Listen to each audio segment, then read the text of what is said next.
Filistin'de katliamların başladığı günden bu yana Türkiye'de ve dünyada eylemler yapılıyor. Evet.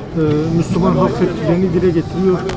Fakat bizim gördüğümüz kadarıyla İsrail geri adım atmıyor.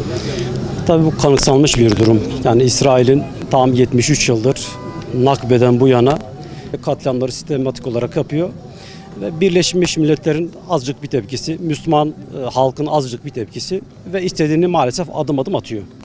Ama şu anda son durumdan sonra bunun kesinlikle bu şekilde olmaması gerekiyor. Yani yaptığının yanına kar asla kalmaması gerekiyor.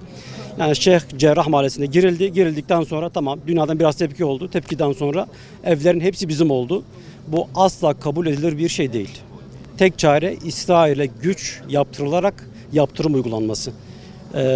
Yani birkaç kınamadan sonra burada yapacağımız belki küçük bir miting veya basın açıklamalarından sonra İsrail'in bu işten vazgeçmesi mümkün değildir. Mutlaka Türkiye'nin de Mısır'ın da ve sınırdaki olan diğer İslam ülkelerinin de bir araya gelerek İsrail'e bir yaptırmaları gerekiyor.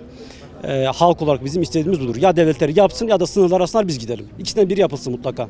Nasıl ki Irak olaylarında koridor açıldı, birilerine yardım gitti. Biz de aynı şekilde bize koridor açılsın, sınırlar indirilsin.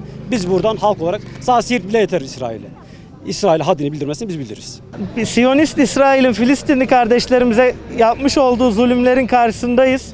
Ve bunun için buradan haykırıyoruz. Müslümanlar birleşsin diyoruz. Müslüman ülkeler birlik olsun. Ve İsrail ancak güçten anlar.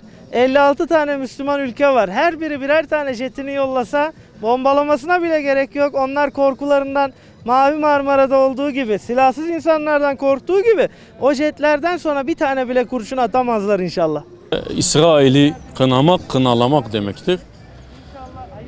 İsrail güçten anlar ve rahmetli Erbakan hocamız 1997 yılında 54. hükümette Filistin'in El Halil kentine asker göndermiştir. Tüm Birleşmiş Milletleri toplayarak. Tutanağı da bende mevcut. Asker gidince oraya tek kurşun sıkmadan o zulmü durdurdu İsrail. Geri adım atmak zorunda kaldı. Bizim çağrımız burada. Tüm İslam ülkeleri bir olsun. Ne kadar bir mazlum varsa, Müslüman olsun olmasın, nerede bir zulüm varsa bitmesini istiyoruz.